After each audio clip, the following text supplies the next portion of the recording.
Hello, one and all. How are you? Hey, Pixel. Yeah, hey. Yeah, I'm just about to start my stream. Right on, man. So, how are you tonight? Good. Just figured I'd pop in. Hadn't talked to you in a little while, and was just sitting here doing my thing. Cool. Just bringing up the chat on my, bringing up my reference and everything. Going to be drawing Doctor Doom. Doom, nice. So it's going to be a real surprise whatever we're drawing tonight on Drawn and Quartered Fan Edition. Yeah, I actually don't know what you're drawing yet. I need to actually hop into the Discord and see if we've decided on it or anything yet. No clue. I think Pixel's surprising us. Not Pixel, sorry, Chester. Chester? Yeah, Chester will probably throw a little curveball at you guys. Because he said that last night when I was on Manny's stream with him, asking him about it. Yeah. So we got 3 people watching. Okay. I just gotta bring up my. I can move this back while things are along. So are you drawing? Was there an echo? Yeah, it's picking up your audio from the YouTube.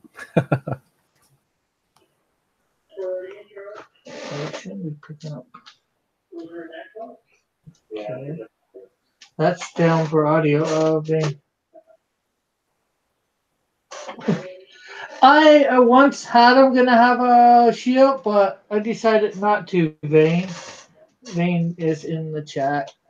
I think that's how you pronounce his or her name. Mid? I don't know.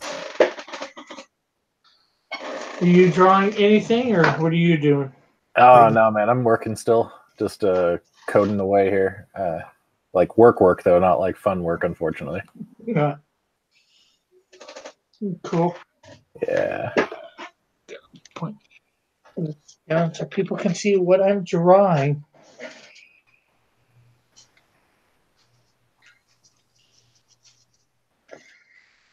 Come on. No, this pencil. There we go. Hey, Brandon. Hello.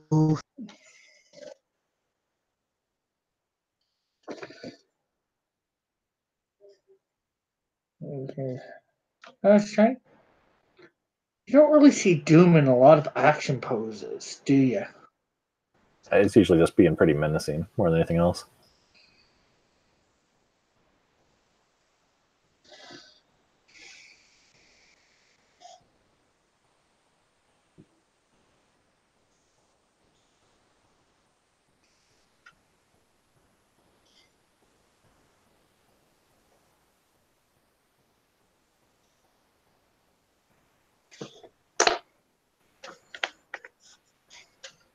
Actually, I need to go take a look at who's actually going to be on tonight. Let me see who's going to be competing. See, you got you, Tank, Ignition, good old Todd, Argos, Sean Norton again, Tyler Carpenter, who is a friend of Brad's, so we'll see who's going to be doing that. Yeah, he's pretty nice. I met him last night on Muttman's and Macho Dance. Oh, nice. Okay. Yeah, Muttman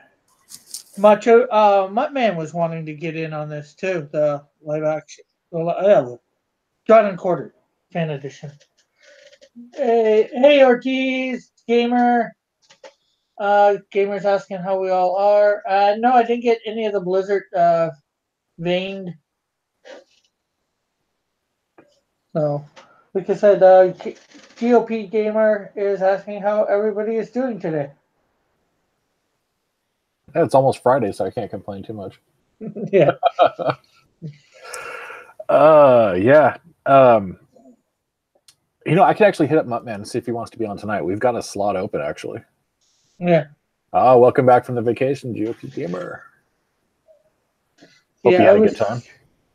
I was telling him last night, he was saying about wanting to be on. I said, contact you or Chester on Twitter. Yeah. So I'm not sure whether he's got the time tonight, but Yeah, and Hopefully Chester's he- actually traveling right now, so he's going to be on possibly, but he's going to be kind of limited, I think, because of the fact he'll be in Tokyo. He'll be on a mobile device, so I don't know how much he's going to be able to do. I was really hoping I could get Edwin in to be the primary MC tonight, but it's not looking like that might happen. that's too bad. Yeah, I think I'll follow up with him again. He's been kind of hard to reach lately. Oh, that's too bad. He was in Manny's chat last night, from what I hear. Oh, yeah? Yeah, I'll ping him again real quick. When he has failed to do the duties of Pro Edition. It just means we're instead of be two off in numbers from Pro Edition, we're one off. Yeah, we'll be one off. I think they're going to try to get both of the winners possibly on the next episode. Maybe. I don't know what's going to happen yet, so we'll see. We'll honor the first one, obviously, and if the second one, we might have to work something out. But like a grudge match or something, beat each other up to see who goes on. Yeah, either that or it's like when they have a slot open. An extra slot open, that person can go on if they're available. Yeah, who won last week? Do you recall? John Dillard. John Dillard. No, that's right. Yeah. Oh, we don't need. Okay, we can just kick John out. John doesn't need to go on again. He already went on. He was wanting to go on and beat them again. The people's champion. He was really wanting to, and also sort of some give a plug for the gatekeepers and all that. Yeah, no, it's not a bad idea to actually get him on again. It's just kind of funny. Yeah, well, that's the whole reason. That's the whole reason. None of the fans that have gone on to it yet, except for John, have won. Yeah. So it's like, can we do it? Can he do it again? We hope so.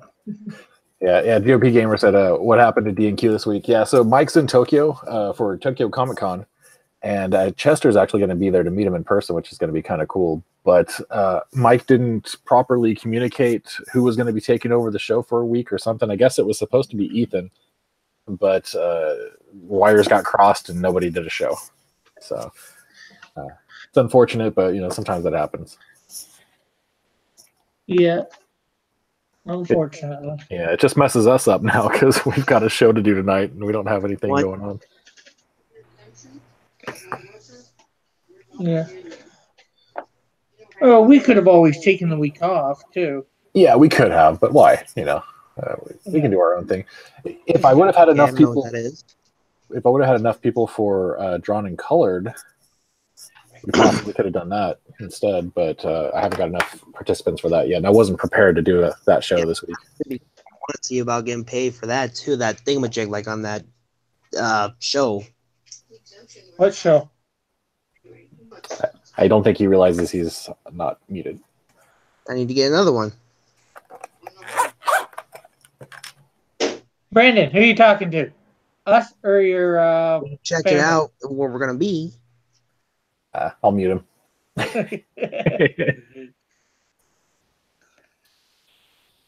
Is he drawing Stitch over there? I think he was trying to draw Leo, or Leo's head, more accurately. Yeah, I was gonna do Leo. This one's actually a piece I'm doing for my wife. She asked me to do Stitch, and that's what I'm doing. Nice. Cool. I think I messed up his eye though. Well, I can't see what you're drawing, so. Yeah.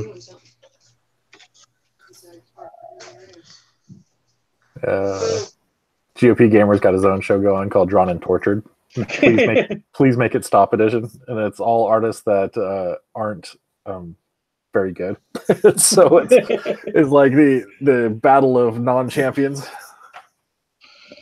Kind of fun. Oh, I might have to check that out if I get a chance. I think that, hey, GOP, is that tomorrow night or is that tonight you're doing it as well?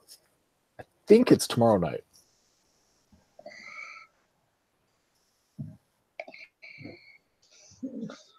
Yeah, that would be neat to check out. Yeah, I would totally push Booster over there. Yeah, Friday night. I got to talk to Booster and make him go on at some point. Him and Nasser. Oh, yeah. Nasser. Him and Nasser go head to head. Kick Nasser. 7 p.m. Central. Okay. Right on. What time?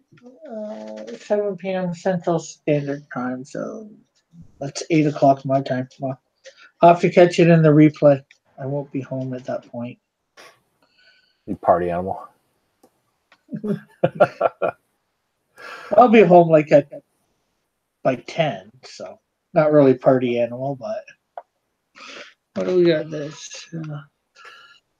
They draw SJW superheroes. So tomorrow they're doing Carl Mandlers. That's brilliant, dude. So GOP, you've been gone, dude. I got good news for you. So some of the funds that were donated to the IndieCron stuff went to good use. This past week, I purchased. So you guys have known that IndieCron with an H was out there, like IndieCron.com, but with an H. Turns out that it's actually somebody that was friendly to Comicsgate that had purchased it to basically do the same thing I'm doing with IndieCron. But when my site came up, they're like, never mind. So I purchased the domain names. So I've got those, and I also purchased a couple of other variations of the domain names. So now I've got IndieCron.com, net, org, with and without the H, all covered and all under my control. So by the end of this weekend, they all should be pointed to the main site. Cool. Yeah. Yeah, I've been using it to get people on to talk to them about their books on Saturday nights. So Nice. that's good, you know. Absolutely, yeah. Definitely need to get more people out there, and the new version of the site's coming along pretty well. I've got some really cool stuff in store for people. So every creator is going to have a profile page on IndieCron. Cool. Yeah, it should be fun. Yeah, it's stuff that you probably know this already. Stuff that maybe get their Twitters and all that, so they're easier to contact. Oh yeah, all that's on there is going to be. Actually, you know what? I'm going to probably have to disconnect here because this thing never lets me share my screen when I come through this browser. But I will be right back, and I'll share something with you. Okay, cool.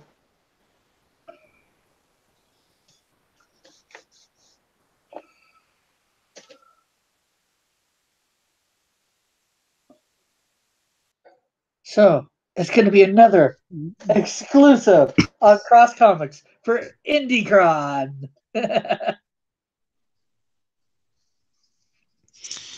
Okay, next I'm going to try and draw Superman.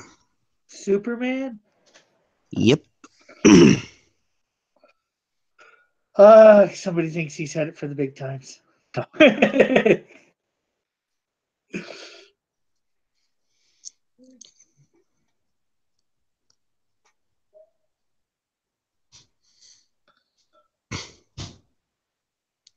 I should do soups at some point on here.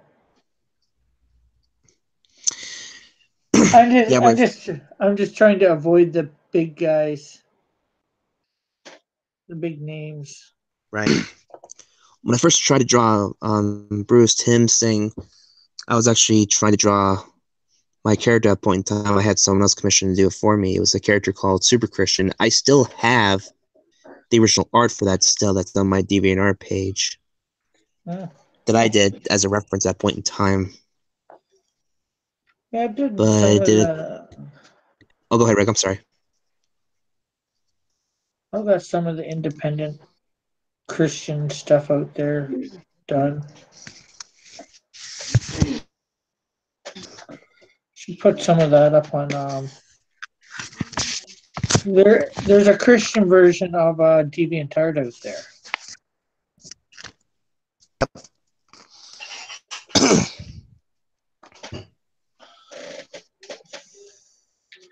If you need any more help with anything, just DM me. Okay, good. Pixel is back. Yes, I was just saying, it's another exclusive here on Cross Comics for Yeah. IndieCron. Yeah, I do tend to show stuff off over here. Let's see. Gotta get logged in here before I show off anything.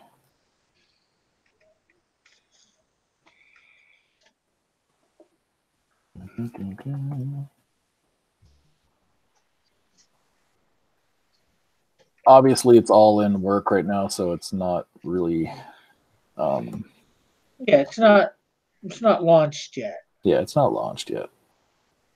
But hey, that is good. You get to know what's coming on IndieCron. You get to see it a little bit before it comes out. Cross Comics loves having the exclusive. Okay,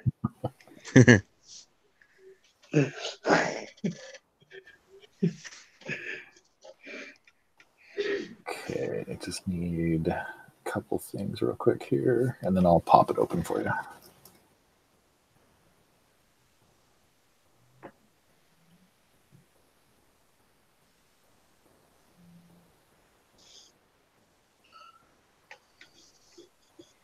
Looks like my database is out of sync. It's showing 1 day left for Little Girl Lethal, but IndieCron is showing. Well, okay, never mind. It's 0 days, 7 hours. Okay, perfect. Okay, let's go share my screen. Okay. We'll Screen share. And go to this one. Make sure I pick the right window. Okay, I'm going to lock it on Pixel. Yeah. Share. Okay, can you see IndieCron? Yeah. Perfect.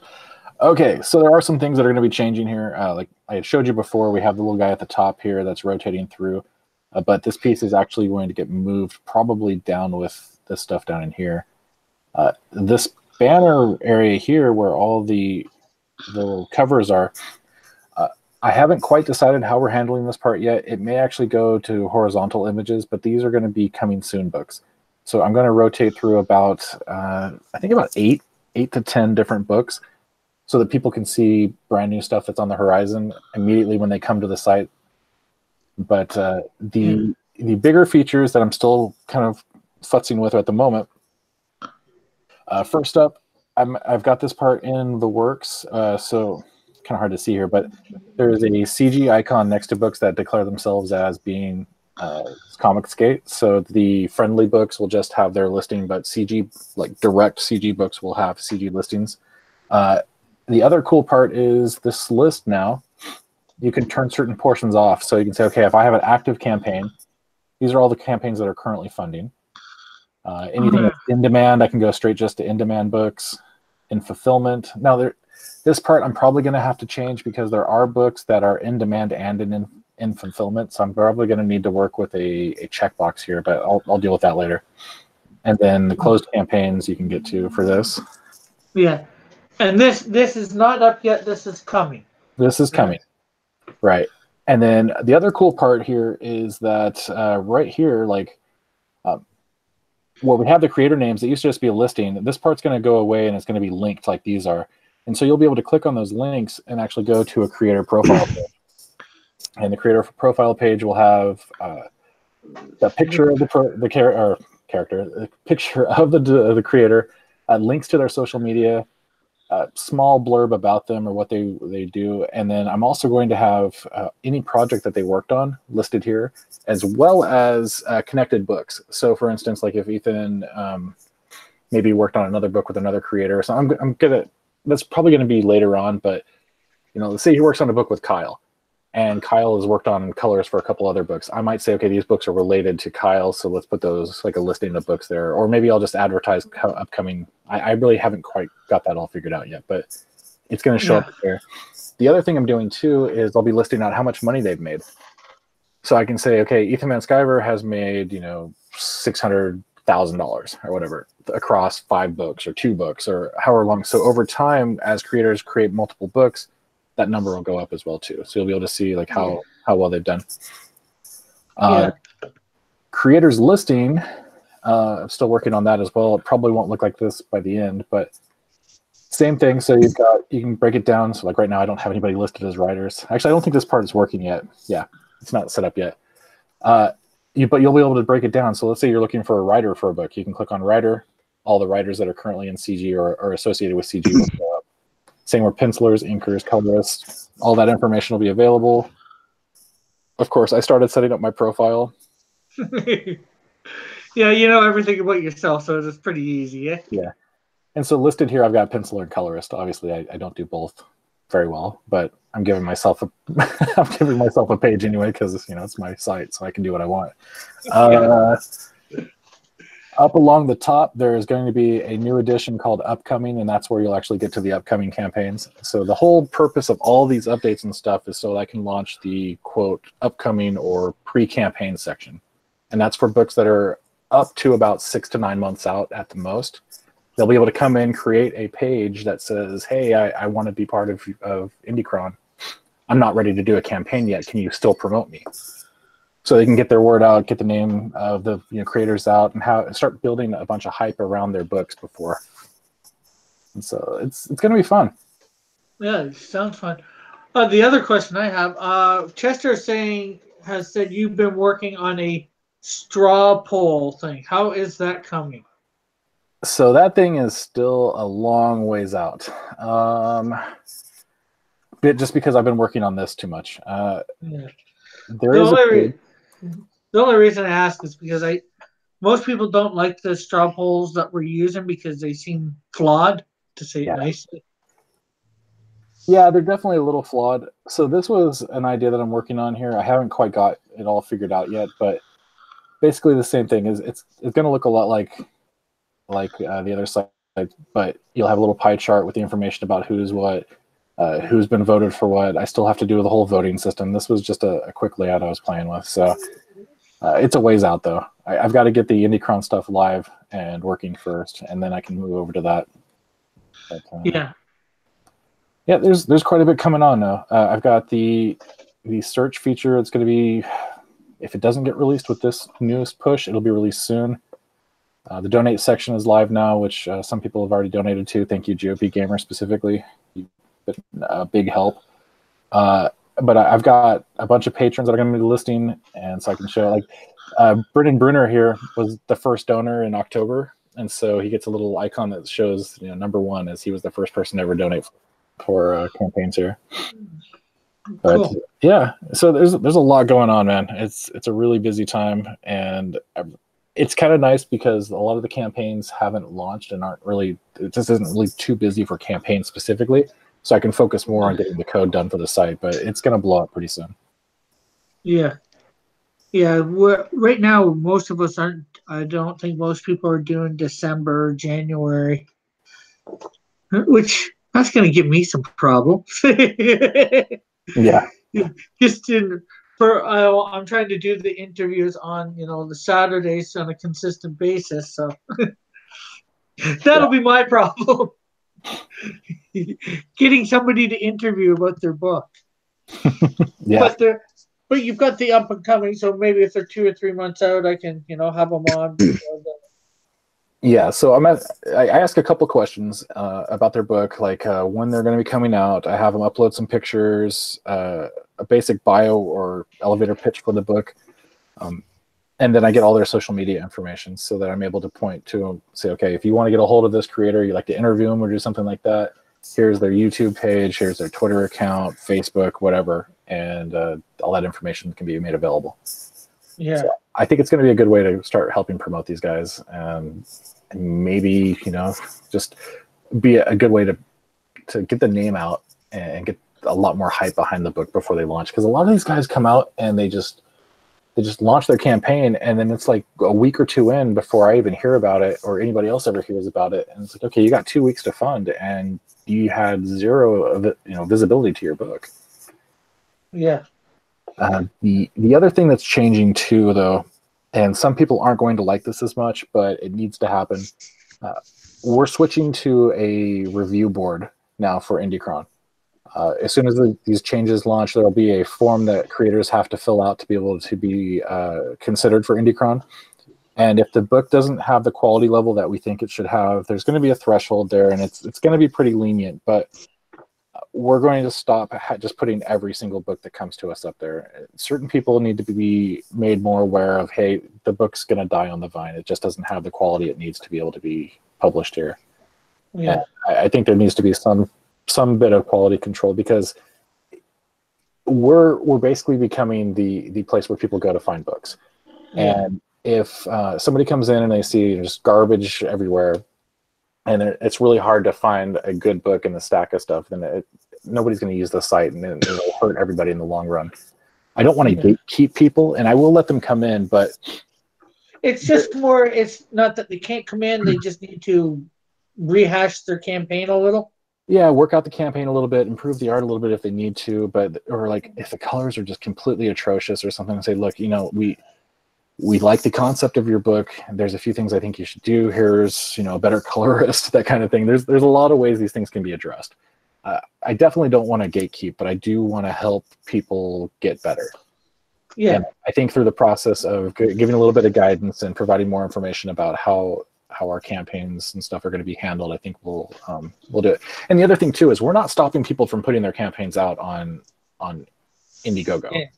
No. We're just saying, hey, if you want to be listed with us, we do have a certain level of quality that we want you to try to achieve, because ultimately the bigger streamers are going to be looking at IndieCron as kind of a gauge for who they want to bring on as well. I mean, it's just inevitably going to happen that way. So if they can come to IndieCron and look at, oh, hey, this book here, we haven't talked to them yet, let's pull them in and have a chat with them. Yeah, it's the same with me. I go through, I bring up 4 or 5, or 6, I look at their campaigns, whatever, and, I see who I think, good I might want to interview. I look at videos. Sometimes they have a video. If they don't have a video, and they just have pictures, I'm like, I don't know. Yeah. I think one of the big things that I haven't really talked too much about with the upcoming section, though, is that we can catch a campaign before it goes off the rails. So if they've got a mess of a campaign and stuff hasn't been really set up properly, we can sit down with them and say, hey, thank you for joining IndieCron. We're looking forward to your book, but here's a couple things you guys could do immediately to improve your book and be able to get out there more. Like the guy that's doing Wrecked, I've considered him a couple times, but I like it. The video he has is nice, but it's so much words in it, but he's not reading the words, so you've got to read it. It's like keeping up. He was in the chat of Muttman yesterday, and I just said, if you read those words, I think you'll catch a lot more people. Yeah. Because who wants to read all those words? That's true. Yeah. And videos in general actually don't do too well as your first appearance. I think it was Chester was talking about this on a stream recently. There was actual information. I think it was Kickstarter had done a survey or whatever, and there is a very little amount of people that actually click on the video to watch the video. They get pulled in by the first image, and then if that doesn't catch them and your little bit of text about the project doesn't catch them immediately, they're gone. They don't even watch your video. It's not until they're interested in your product and what you've done before they'll consider really looking through your video. So visually getting people on your book and looking at it and really kind of getting just excited about it right off the bat is how you really capture a lot of that sales. Yeah, I can see that. Yeah, I look at the picture, even the video, the first image of the video that you see has to be an eye catcher. Exactly. Yeah, there's a lot of psychological stuff that goes into making these campaigns a success. And some of the campaigns, I mean, I will admit, they got a lot of help because they were helped by certain shows and stuff. But yeah, usually, GOP nailed it right there. I usually look at all the art before I touch the video, and that's just it. If the artwork gets my attention, I'll check out the video. If the artwork looks like garbage, I'm probably not even going to look at the video. Yeah. What do you guys think of Mr. Man so far? Not too bad. kind of looking like the animated series Superman? It is Bruce Timm. Nice. Yeah, Bruce Timm's I love that style of the animated series guys. Yeah, I like it too. There's actually a few styles I like. I like Bruce Timm, Stephen E. Gordon, Thomas Perkins for Avengers: Earth's Mightiest Heroes, Mhm. Jerome Moore also, and then Phil Barassa. Right on. But yeah, I'm not sure how I do it when I look. I think I look at it all. I look at the art a little, but I'm not sure. I know I do look at the video, and if there's not a video, I'm not. It makes me a little. Comic books Skeptical. are a very visual medium. Yeah. And artwork can carry a bad story, but a good story can't carry bad art. And it's just the way it is. So it doesn't matter how good your writer is. If your artwork isn't up to snuff, it's going to suffer. And a lot of people get a little overconfident about their skills and stuff, and they decide they're going to go out and do it. I can tell you right now, there are professional artists and like teams of artists that work for, you can get a page inked and colored, like just drawn all the way up to like $200, and then like another $10 to letter it. So you could have a finished page for $210 per page, approximately, or $200 a page, because some of them are like, I think $190. I was just looking into this because there's a couple projects that I'm considering actually outsourcing and having somebody else do for me.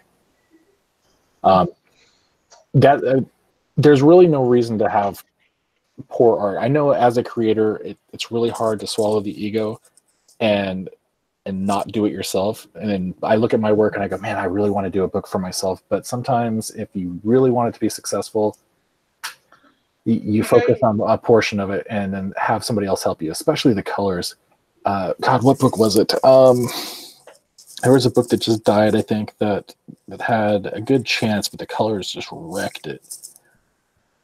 I can't think of the name of it now, but there was a book recently that was the artwork was okay, and they had some really good pages that were kind of a sepia tone look. Yeah. But the colors just murdered the pages, unfortunately. It got really muddy. And I think it could have been saved, and I think the colorist probably could have done a little bit more work on it and would have fixed it, but the way it was when it was presented just wasn't good enough to fund it. Yeah. So I haven't quite figured out exactly where that threshold is where we say, no, we can't list you because of this or something. We're still kind of working a lot of that out.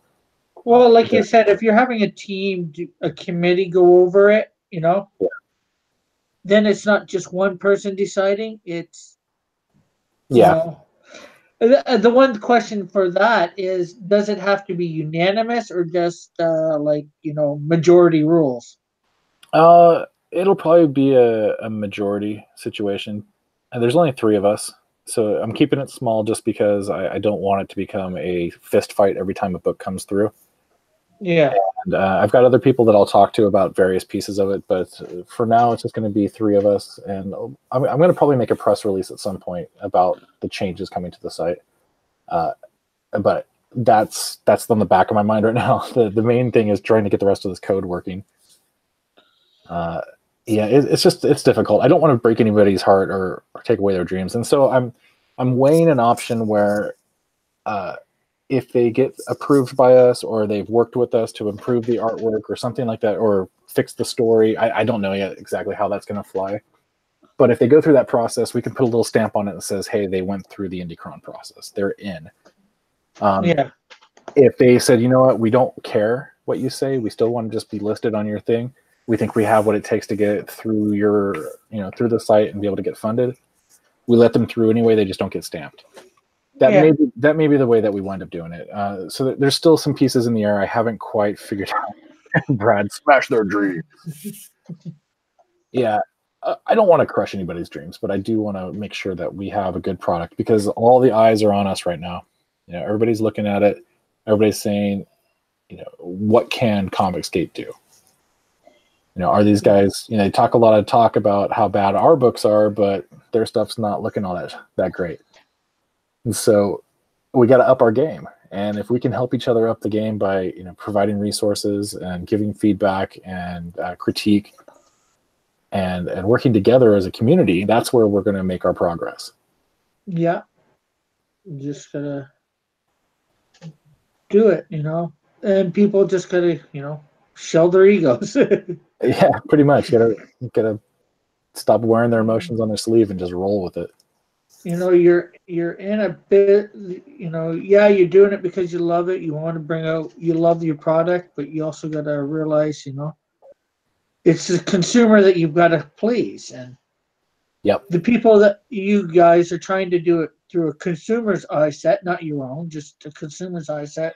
You guys are learning what works, what doesn't work, so, and these people have to realize some things work, some things don't. Yep. As soon as you go from that point where you put the book on Indiegogo and you hit submit and it's live, you're now not just a creator. You are a company or a provider of a service to people. And if you don't have a product that people like, you're not going to make it.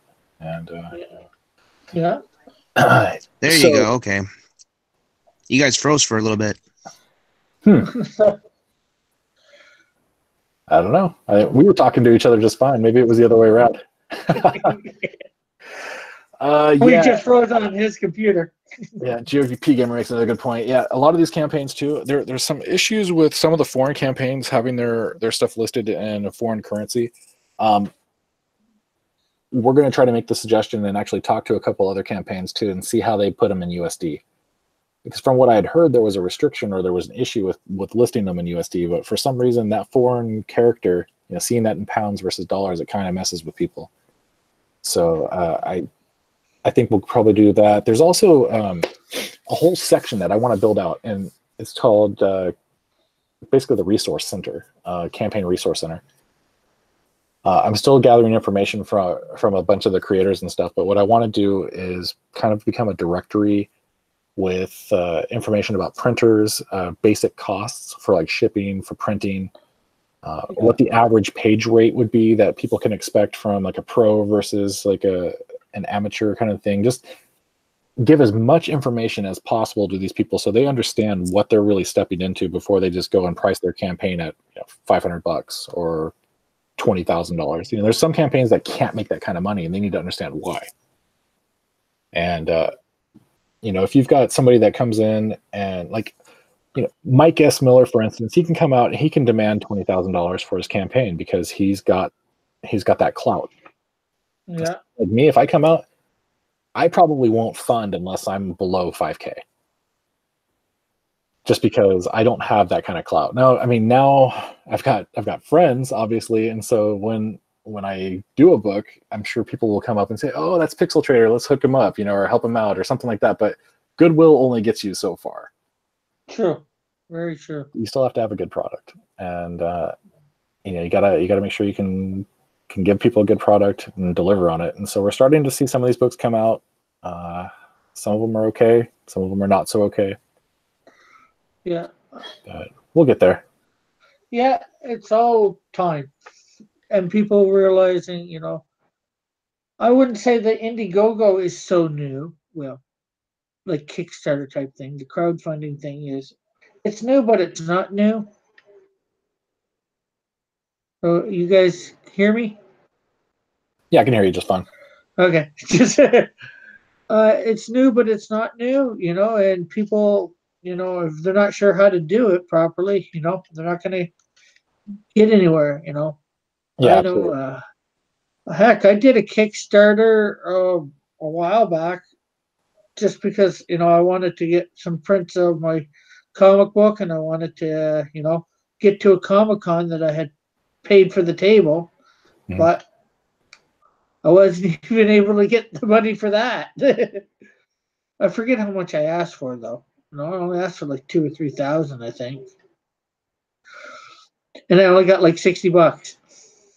Yeah, it's tough. And that was before I was in this community too. So exactly, it's hard. You've got a certain circle of people that you're around that will tell you, "Hey, this is great. This is great. I would buy that. I would buy that." Once you exhaust that circle, though, unless you've got a good following or unless you've got a really good product, you're not going to make more than that circle. And a lot of people, I think, they get excited about a product or a project, and they go in way unprepared, and then it dies because they just didn't have the following, they didn't have the promotion and stuff. They just put it up there and then thought, here it is, come buy it, instead of going out there and pushing, beating on doors and stuff. Yeah. Mighty Geek, I'm drawing Doctor Doom. Okay. Yeah. It was something that I was listening to Mike a while back, quite some time back, and he was saying he had did some research for putting a book out, and he's saying that this person said about on say YouTube having like 1,000 followers. And it's like, okay. And now because of that, I decided not to do an Indiegogo till I have 1,000 followers or real close to it. Yeah, you got to take a look at your active kind of people that come in all the time. I mean, there's a certain number of followers that you have that will be there every time. There's some people that just come by, hit subscribe because somebody told them to, and then they never come back. So yeah, if you've got 1,000 people, let's assume that maybe half of them to maybe a tenth. Yeah, or even a tenth, or maybe even just a quarter. That's 250 people. Let's play with a quarter for a minute. That's 250 people. If you were to sell a book, really, we shouldn't be selling our books. So the pros are selling them for like $20, right? We shouldn't expect to demand $20 for a book because we have zero name. We have zero name. The artwork may be good, but we have zero name. We have no ability to prove that we can fulfill that we've never done this before. And so if we come in demanding $20 plus for a book, plus another $15 for shipping, good luck. Some of these guys will get it. I mean, Kim really kicked butt with his campaign, but he's got a beautiful style, and he was immediately a darling for a lot of these big shows. And so he was able to get on and get a name, but we can't charge that much. And so you figure, let's figure $10 for a book. That's $2,500 if you get 250 people to convert, and then another, for shipping, probably $10 per shipping. So you see where I'm going with it, though. It's you're gonna get like 5K, maybe, right about there. It's not. Heck, Nasser, when his book was out, I thought it was $5, but for shipping here to Canada, the shipping was $10. It was twice the amount of the book, and I'm like, I don't think so. Yeah. I ain't paying double the amount of shipping. I went ahead and paid the shipping. But so Media Mail, if these guys can keep doing that, Media Mail is cheap. You can ship 2 comic books or more, I think, in a box, something like that. Like I got my 2 books I shipped to a friend of mine. I got the Peter Samedi Alternoween thing. I had some leftover books for one of my friend's kids, and so I put those in a box. Actually, I used Nasser's mailer that he used to send Stardust. So I put the stuff back in that box, the Gemini mailer, and I shipped it to Media Mail. It cost me, I think, $2.50, $3, something like that. It was super cheap to get those 2 books out to my friend across the state. Yeah. So the prices will come down for the small stuff, but when you're getting all the extra goodies and stuff, as soon as you cross over that 1 pound threshold, prices skyrocket. Yeah. Mighty Geek saying the $10, it's reasonable, but when you're paying double the amount to ship the comic book that you're paying for the comic book itself, heck, I had a piece of paper like this. On my 100 giveaway, right? I shipped something to Italy. Technically, the shipping only costs like $10 itself, with the materials to make sure it got there safe, with the envelope and that. It was only like $15. Yeah. Probably ship something to Bob, huh? Yeah. How'd you figure that out? Because, Bob's your... He's the only friend I know from Italy, yeah. Also, there's the fact that he told you to give me his address, too, so... Yeah, I've got his address. Because, he won one of my cards. So, I thought that was actually pretty cheap. I thought it was going to be more than that to ship, something like that to Italy, Yeah. I paid like $3 for the envelope. I bought like, not Bristol board, foam board, I think it's called, Oh yeah, for like at my dollar store for like $1.50 or $1.25. Cut that, and I still have stuff left over from it, so I could use. Technically, I could use it for more. But if I'm shipping a comic, which isn't as big as this page, I need less of it. I could get 2 or 3. yeah. The perks is actually, in a way, what hurts a lot of these campaigns too. The perks are really wonderful, and it's a great way to pull people in and get them more excited and get bigger purchases and stuff, because you give away extra stuff. But as you're giving away that extra stuff, your shipping prices start going higher and higher, and so you got to be careful about how heavy the things are. But yeah, it's really interesting, man. I'm curious to see what's going to happen over the next year with these campaigns and stuff. Prices need to come down. Shipping prices need to come down. But we also don't want guys going broke because they underestimated the shipping costs. So yeah.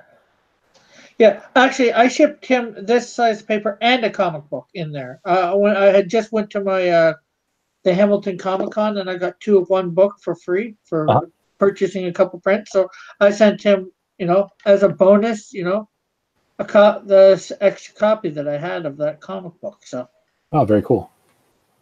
So I did that for like you said, between $10 and $11. So. Yeah. I think like I was saying, I think it's going to be interesting what happens over the next 6 months to a year. There's a lot of stuff that needs to get fulfilled between here and now. I know Mike has his stuff out at the printer already. I think Malin may have his at the printer. Yeah. Or is close to going to the printer. Red Rooster is just now starting pages. Yeah. So, well, he never promised till the new year, I think. Yeah. So. Yeah, Ethan's in the weeds, unfortunately. I don't know how far in his book he is yet, but I know he's doing about, I think he was averaging about 2 to 3 pages, 2 to 3 days per page on a lot of the stuff he was doing lately. Maybe a little bit more. So, that's 2 to 3 pages per week. Let's just go really, really conservative and say 2 pages a week. And he's got, what is it? 48 pages. Plus, he's got his ash can, but he's done the ash can, I think. Right. Yeah. So he's got an uphill battle that he needs to do here. If he's not careful, he's going to quickly run into this time next year. I don't think it's going to take him that long, though. But it just needs to be careful. Printing costs are going to push you out because I think he's printing overseas, so that's going to put 4 to 6 weeks. Okay. Yeah. So it's a 48-page graphic novel. Let's assume that he probably has about 12 pages done, maybe. I think he's got more. I think he's got more than that by now. But okay, I would love to know how many pages he's got done. Let's give him the benefit of the doubt and say he has half of them done. Yeah, that would leave us with another 24 pages, and then at 24 pages divided by, let's just say 3. It's 8. So like 8 weeks. If he's doing 3 pages a week. Yeah, that's 2 months basically. Yeah, that's 2 more months plus another month for shipping, plus another month for printing. Coloring. Well, yeah, but I mean, we can assume that Kyle's working on it at the same time. So I would say the earliest we're going to see something from Ethan, if he's got half the book done, is going to be 4 months from now. So we're looking at probably April before we see a book for Cyberfrog. Yeah. Mike's being smart. He's already starting Lone Star #2 before he does the campaign. So. Yeah, absolutely, and that's another thing that people kind of need to do now, especially the new guys trying to go out and crowdfund a 150-page book with 0 credibility as far as being able to fulfill and stuff. It's going to be a hard thing to do. But if you've already got half the pages done and you can show off a lot of the book, I think it's going to instill a lot more confidence. But if you come out and say, yeah, I got this idea for this 150-page book, it's going to be this grand epic thing. You've got 2 pictures on your campaign and you're asking $15,000, $20,000. Your book isn't going to be done for about a year, probably, if you haven't done anything on it yet. I hate to be like that and discount it, but I mean, I don't know. I'm a devil's advocate because I work QA, so I was looking at the worst case scenario. Yeah, and unless somebody's working on a book full time, and a lot of these guys can't unless they're the pros and stuff. it's going to be difficult. Yeah, you need to have a lot of your book done. The indie guys, like you said, who are nothing, and I don't mean to disparage anybody, you need to have most of your book done before going for an Indiegogo or Kickstarter or whatever. Or at least enough to show that you are capable and you have a good product. Yeah. If you can show 5 pages of a book that look just killer, and everybody sees it and says, okay, I want in on that, then it doesn't matter, or it's not going to matter nearly as much. When somebody sees that and they're like, okay, I want in on that, here's my money, they're shoving money at their screen, we're good to go. But if you've got like 2 not so great pictures up on the page, broken lettering, bad grammar in your pitch, just all kinds of mess all over your campaign, you're not going to make it. And yeah, so that, in a nutshell, that's what I'm trying to fix. Now I've created a list for people to find. I've kind of become the de facto place where people can find their books and stuff in one place. Now it's time to up the quality, and that's my mission for the next 6 months or so. Well, that's cool. That is definitely a good thing. Yeah.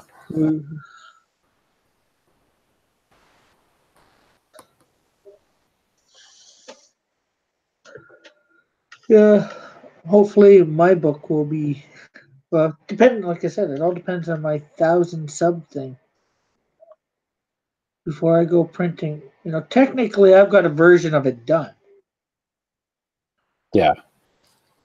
But I know the art sucks on it. That's why. Well, even if it's okay at this point, you're going to be growing it. I mean, every day I see you drawing, you're getting better. I mean, this stuff that you've done in the last couple of weeks compared to where you were when I first met you, it's leaps and bounds over where you were.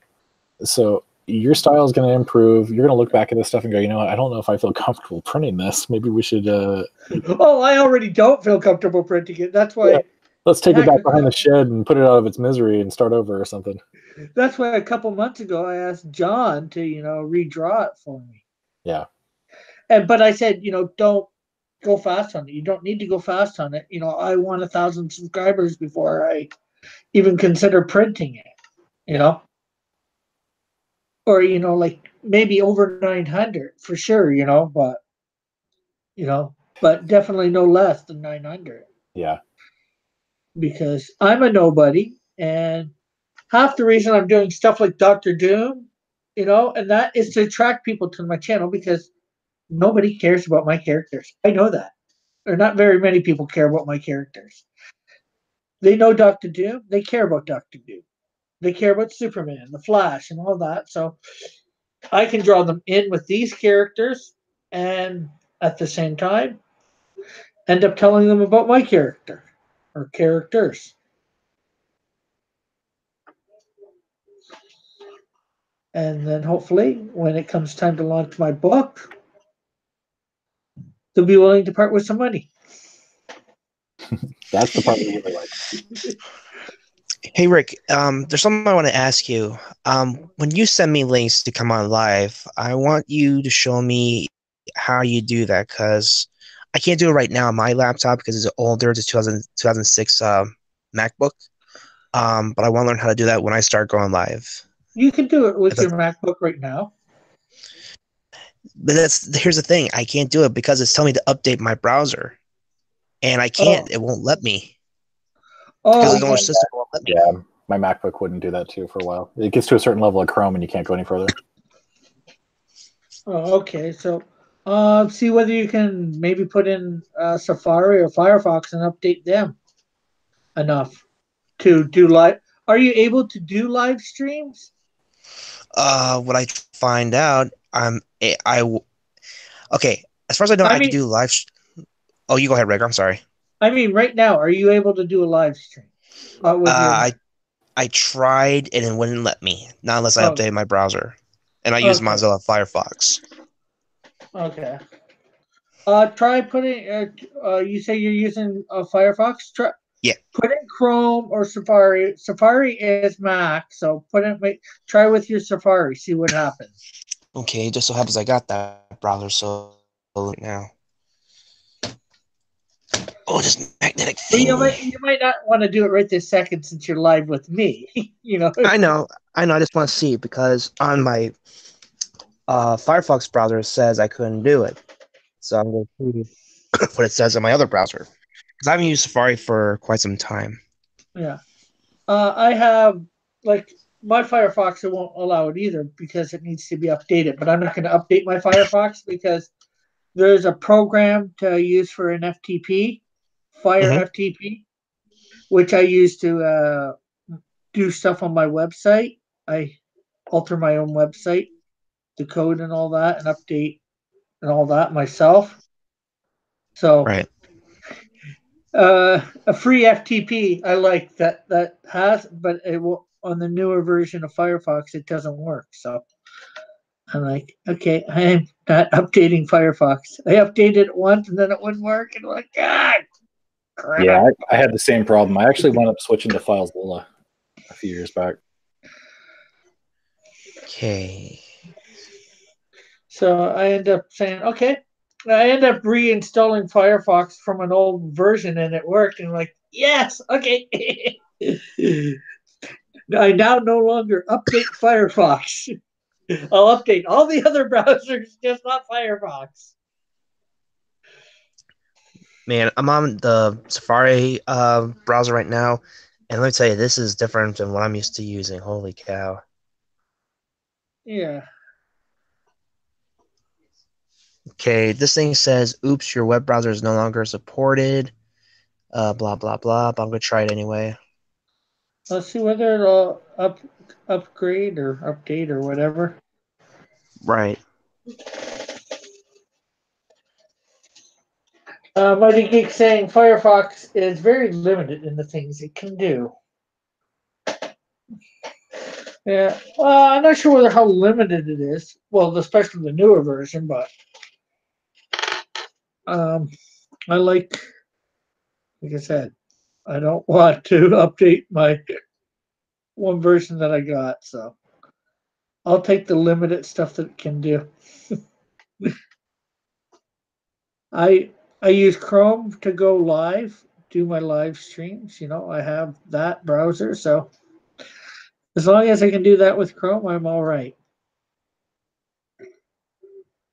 One of the things I'm noticing with my Safari browser compared to my Firefox browser is this actually moves pretty smoothly while there's a little bit of a lagging in Firefox. I'm just noticing that just now.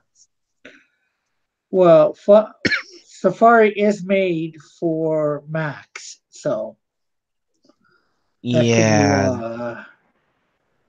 It could be why, but probably not.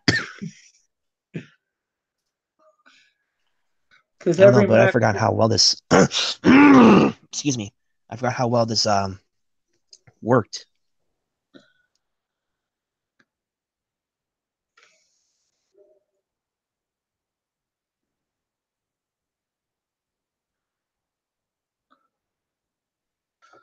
Time is it? 2 o'clock. Wow. Cool.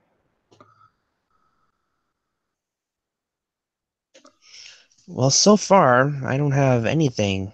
I went to the live thing and all I got is a gray screen. You guys don't believe me? Well, Take a it's look. not that I don't believe you. What you have to do is go into your YouTube account, Yeah. go to Creator Studio, That. then go to Okay, wrong. Live Streams, Okay, Creator Studio.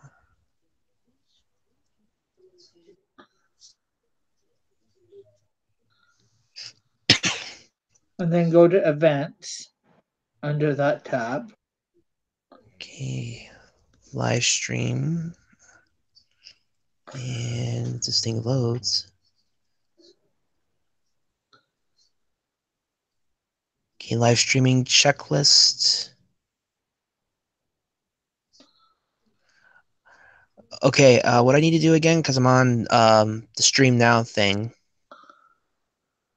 Go to see it says Events underneath Stream Now. Advance. Oh, events. Yeah, you click events.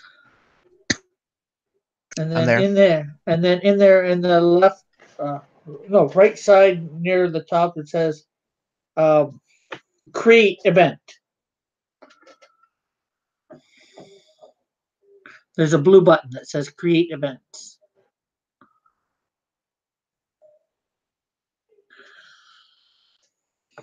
You see it?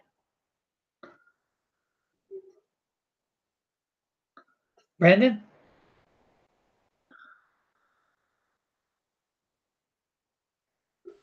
He might have just launched himself out. Oh, he's still in here, so as long you can still create the event as long as he doesn't launch Yeah. the Google Hangouts. He's all right, but you got to make sure you click Google Hangouts in that event stuff. That's what I learned. I found out that almost right away.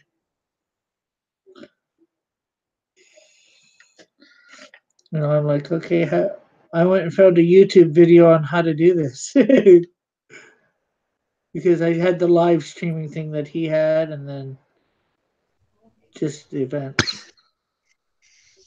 Brandon, did you find the button that said create events? Yeah, I found it. It took me to a. Yeah, it takes you to another page, and then you fill in all the information, and then you click. There's another button to say go live or something like that. A blue button on there after you fill in all that information, and then you'll come back to the events thing after you've created it and click go live. And you'd click. But in that event stuff, on the right hand side, there's a thing that says, yeah, with two circles, it says Google Hangouts next to the one. Simple start or something like that. Quick start or something like that. You want to make sure that box is clicked or on. I can show you after more if you want, after I'm off or off, whatever.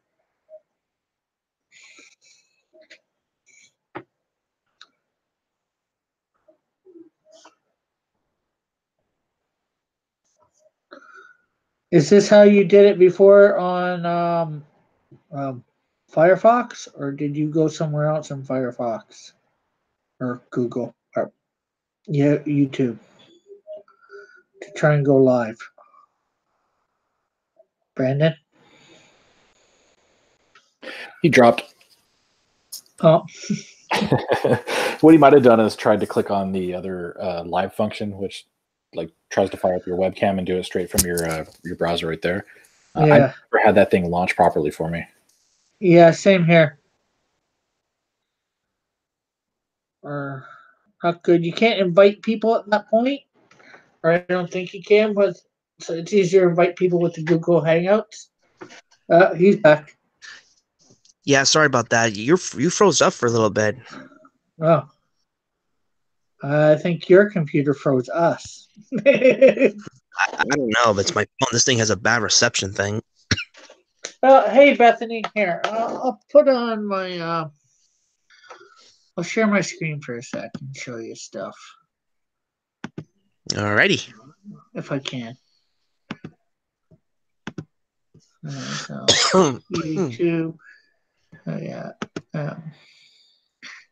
Creator Studio. And live stream. Events. New live event. Okay, it's not blue. All right, gentlemen. Sorry, I got to drop. I got to go take care of a couple things. But good talking with you. It's nice to meet you. Okay, good talking to you, Pixel. We'll catch you later. Maybe on Drawn and Quartered tonight. Yeah, I'll probably be in the crowd rooting you guys on. Okay, just remember, vote Cross Comics. vote Cross, vote often, right? Yeah. Hail Raven. See you guys. Okay, yeah. See right there, Brandon, where it says quick. You want to make sure that's clicked when you go to hit go live now. Okay. You need. See, hear me, Brandon? Is your computer freezing again? Yeah.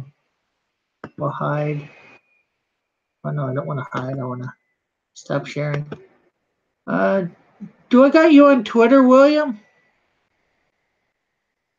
Or do I still have to give it to you in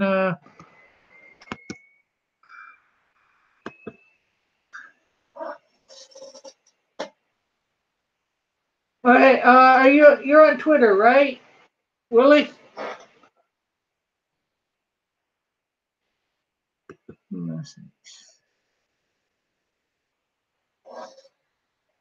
What are you on Twitter? If you're on there, or do I have to go to Facebook?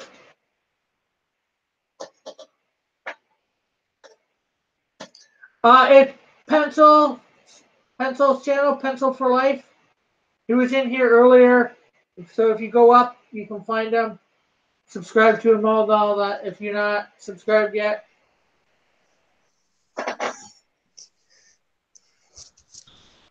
Yeah, sorry about that again, the phone.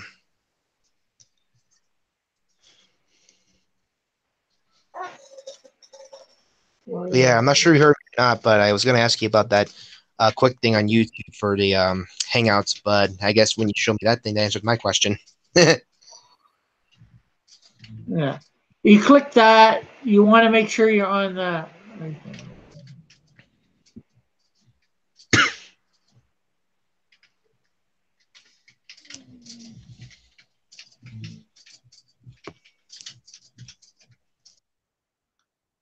Oh. Hey, Willie, you need to follow me for me to send you a message. Am I following you? No, I'm not. Okay, I'll follow you.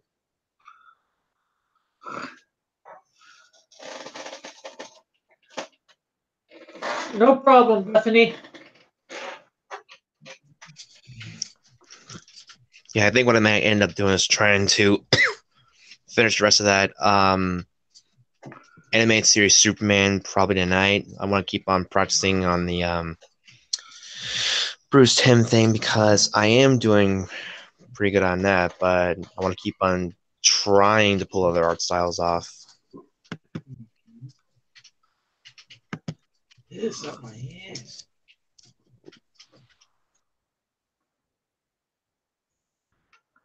Okay. Go back.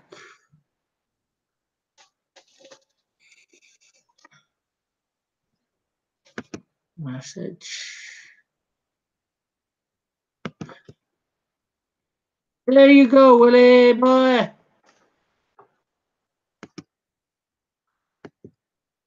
Your favorite person from New Brunswick?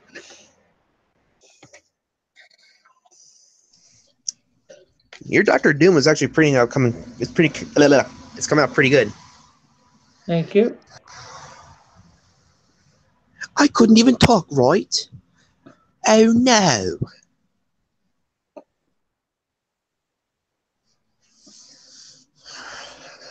I'm surprised that there's barely anyone on anymore. I mean, there's like you, me, occasionally Tank, and occasionally Man.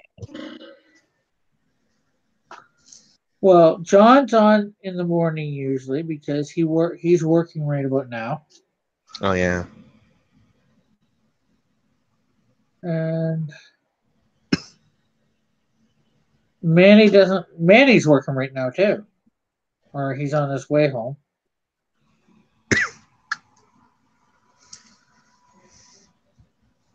Yeah, there's something I haven't done for a while. I want to start doing shout outs again. I have not been doing that a whole lot. So what I'm going to do is I'm going to go ahead and promote your videos because you're trying to reach a goal for your channel, which is good. So I'm going to go ahead and do shout outs again and get all of our channels bigger, like Manny's, Tank's, John's, etc. Yeah. Because you're sitting here teaching me, and so is the rest of the guys. So I'm going like, well, let's get back into doing that again because we're obviously not getting that much traffic except our usuals. Well, I'm getting new people every day. I was up to 169. I lost a subscriber somehow. I'm up to down to 168. I'm gaining people each week, so John is gaining people each week. So is Manny. We're growing slowly. Yeah, I remember when I first joined YouTube, it took me very slow. I was like up to like 17 subscribers when I started doing some videos. But what really started it, like I told you, was when I started doing the slideshows. But that was the only thing I was able to do at the time because YouTube was different at a point in era. I was able, yeah, I was able to do slideshows because they had a tool that allowed you to do that, and they took that away, which stinks because that's how I got started on there in the first place. Yeah, but slideshow, there's software out there that you can get on the cheap or free, which would be on the cheap to make slideshows. Just gotta go look for it. Type in slideshow maker Oh, on YouTube or Google. oh, I know Not about that. you, not I YouTube. Sorry, Yahoo. I was gonna say, yeah. I already looked those stuff up, and I'm able to do slideshows on my phone. It is a hassle though, but because what I have to do is, I'm not sure if anyone knows this, but the reason why some of my videos are up there and they don't have the full information, like if I try to put in links, because I literally have to put it up, make the video public, or make it private until I put in the rest of the information because I want to have the full info, and then I can make it public. Yeah. But no, what I mean is, if on your MacBook or whatever your laptop that's a Mac, Yeah. if you go into Yahoo or Google and you search free, slideshow maker Hmm. or video slideshow maker, I'm sure you'd find lots of stuff out there that you could go download and you could just make it right on your computer and then upload it to YouTube from there. I actually did not know about that. I started looking up, trying to find free slideshow makers, but I couldn't find them. So I'll have to do that again. Yeah. I'm pretty sure there's stuff out there. Let's see. We got the burning one in the chat. Hello. Mighty Geek says Bruce Timm's style is the easiest to learn.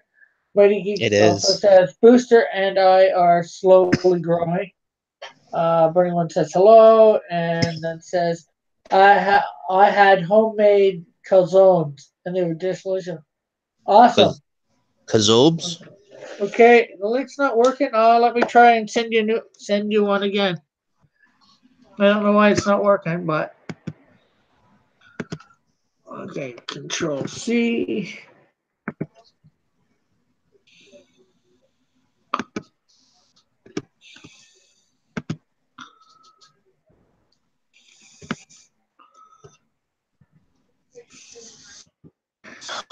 Well, I'm going to have to go ahead and beat it for now because my phone is at 19%.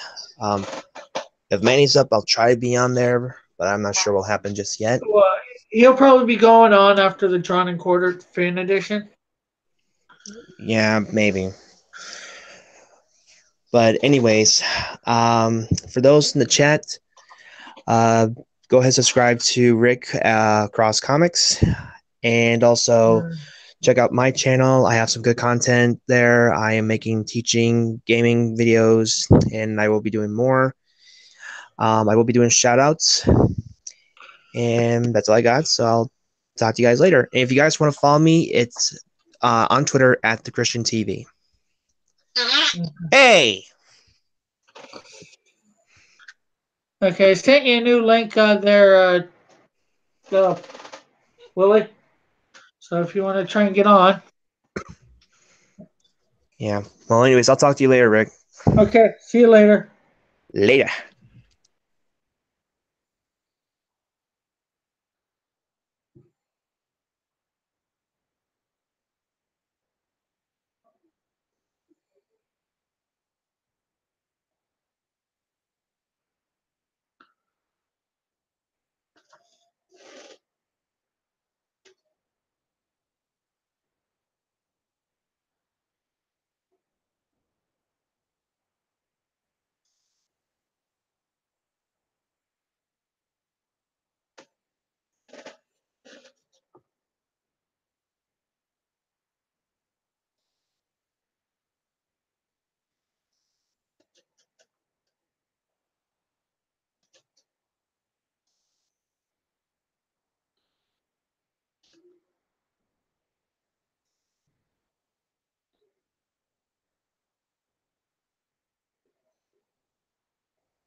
Is it working yet, Willie?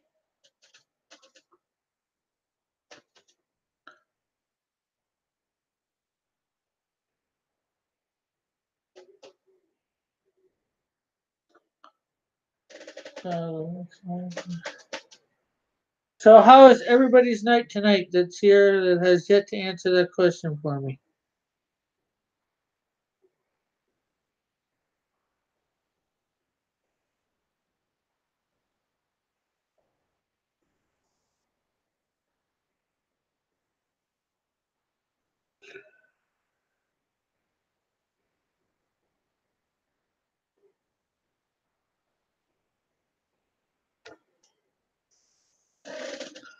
Hey, so what did people think of Antonio's video this morning? I don't want to get too much in the political stuff or the drama stuff. It was nice clickbait, that's for sure. Got everybody talking.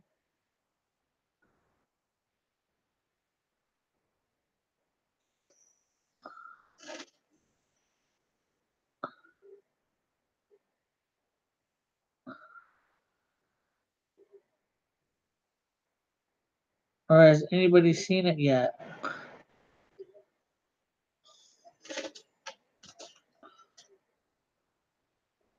Here, I know I saw it. I went and watched that 18-minute video.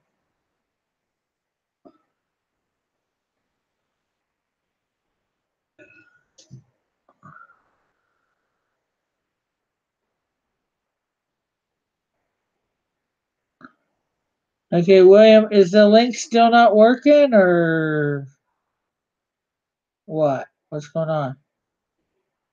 I can't send a link or whatever again. Well, I can, but I sent a second one, so to your Twitter.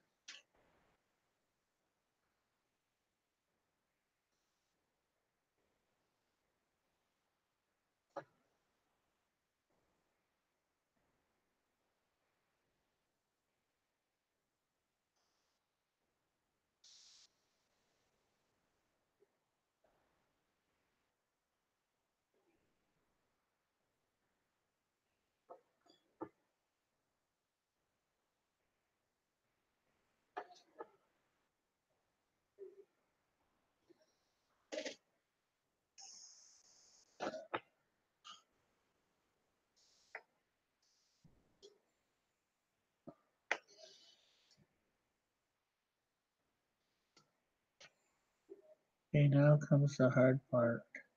No, I'm going to switch to a different marker. I'm going to switch to my 0.03 to do Doom's math.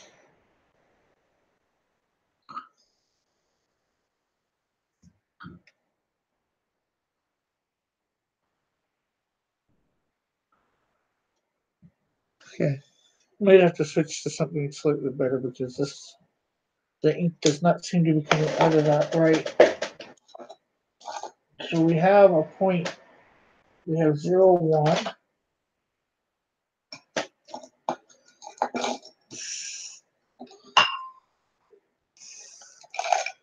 And we have a 0.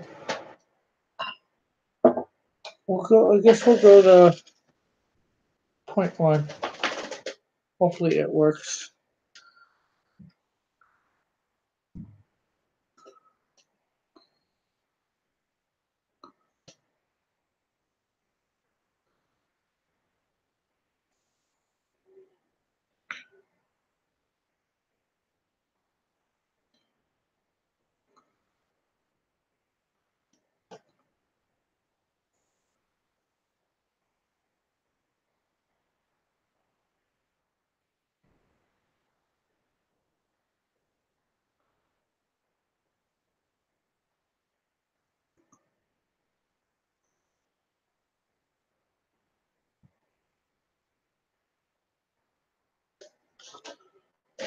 Okay, I'm gonna try and send it to you on Facebook, Willie. I'm not sure whether.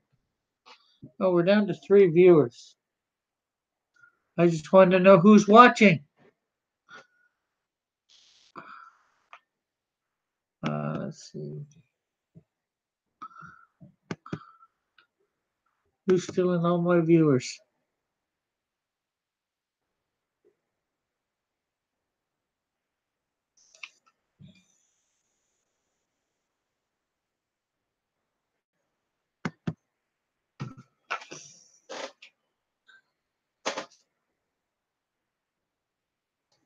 Well, we're down to 2.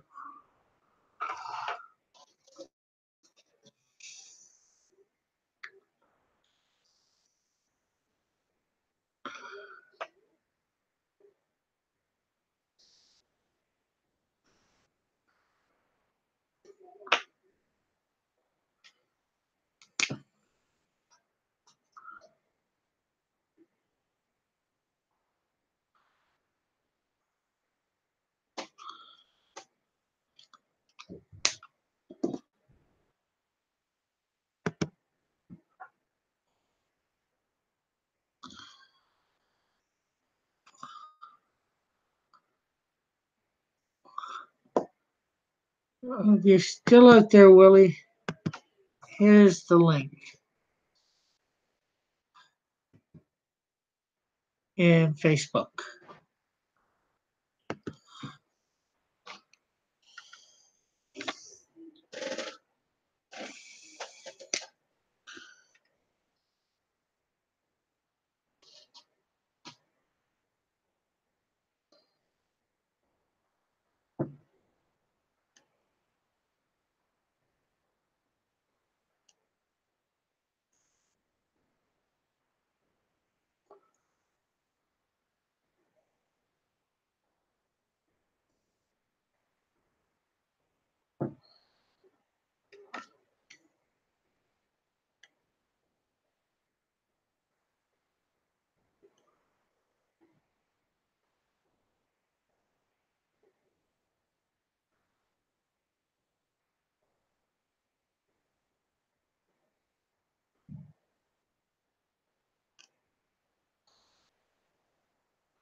Well, I guess it's only me in here, folks. I don't know what to say.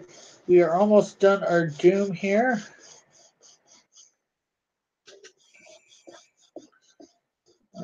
There's only a little bit of coloring to go. Most of his color, well, he's mostly green. Uh, green and chrome. I do not have any real good chrome markers at the moment.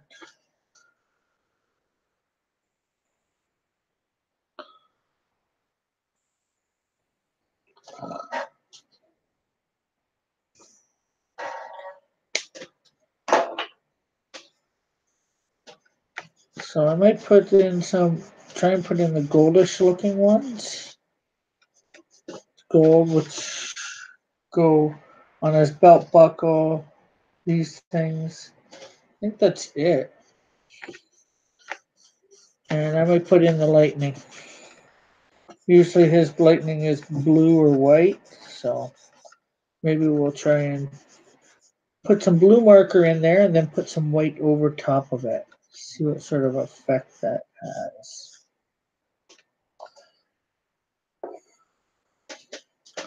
Actually, before we do that, let's see. Brush. I'm gonna black out some stuff. Yeah.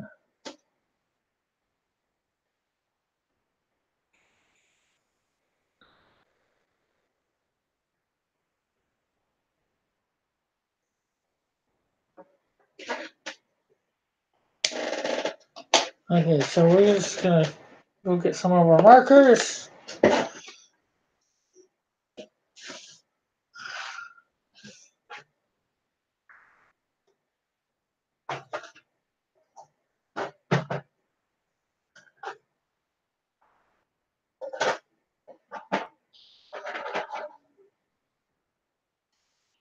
Oh, we wanted our blue ones. Yes.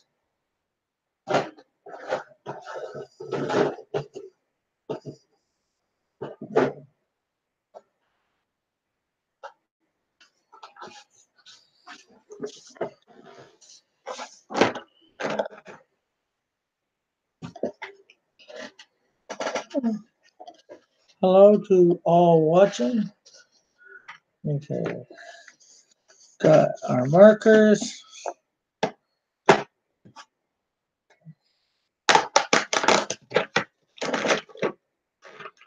Let's see, we got two here or three for that chrome gold.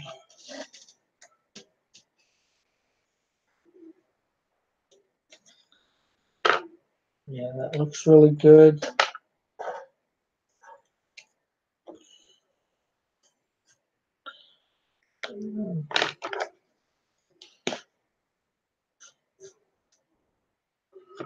Ooh, this probably looks the best, but I might use this as a highlight, sort of, to make it shinier.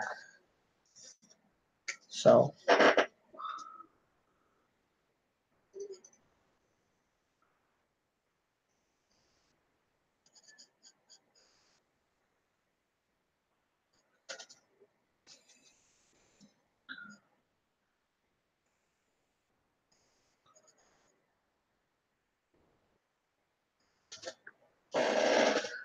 anybody watching have any questions or anything? Feel free to ask.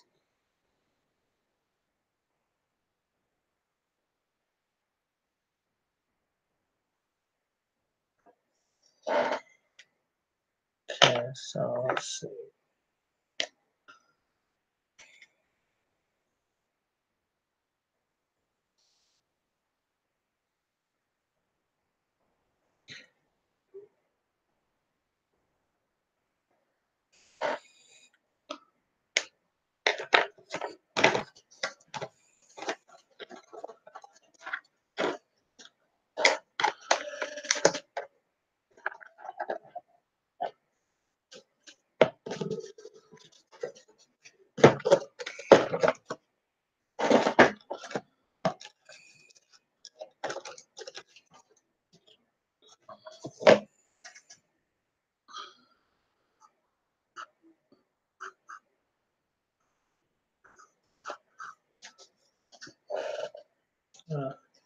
Started with that, but I'm not really liking it.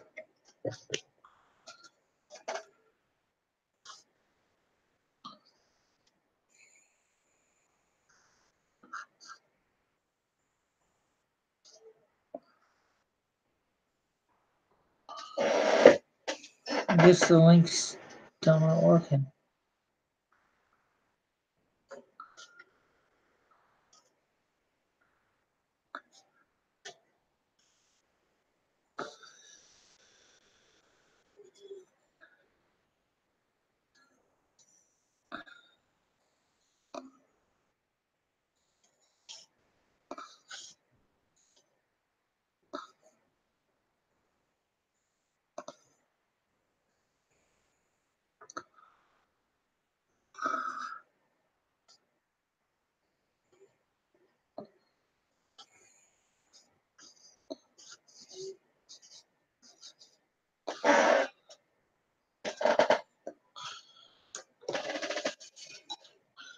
See what this can do with this guys.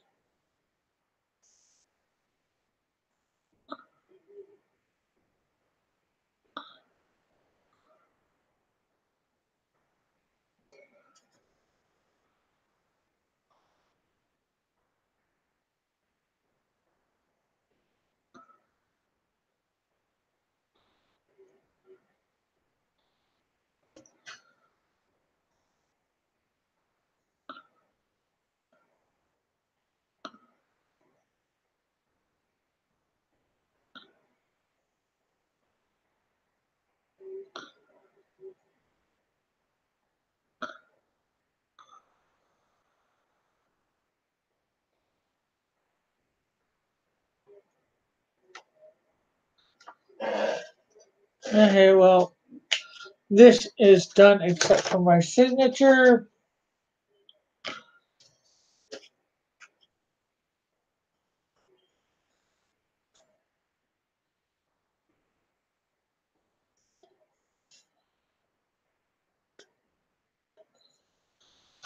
So thank you very much for tuning in, folks. I hope you had a great night watching me draw and watching the others draw and um,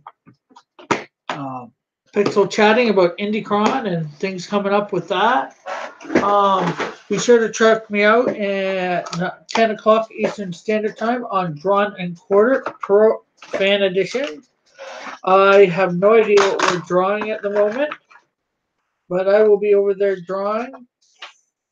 So, like I said, check it out. It's a great time drawing. There's like usually 8 or 9 of us artists competing.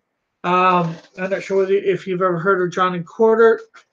There's the Pro Edition, and basically the fan, whoever wins the fan version, gets to go up against the pros.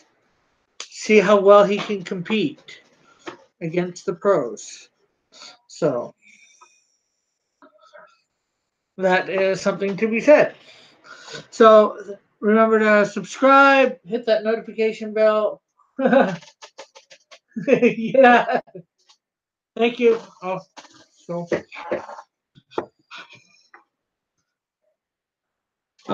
so yeah, thanks for tuning in. Hit the like button, subscribe, hit the notification bell. Check out all my links if you've yet to do so. And we'll see you over on Drawn and Quarter Pro Edition. Remember, vote Cross Comics. The new Champ Pro. The new Fan Champ. There, yeah, new Fan Champ. Vote Cross Comics.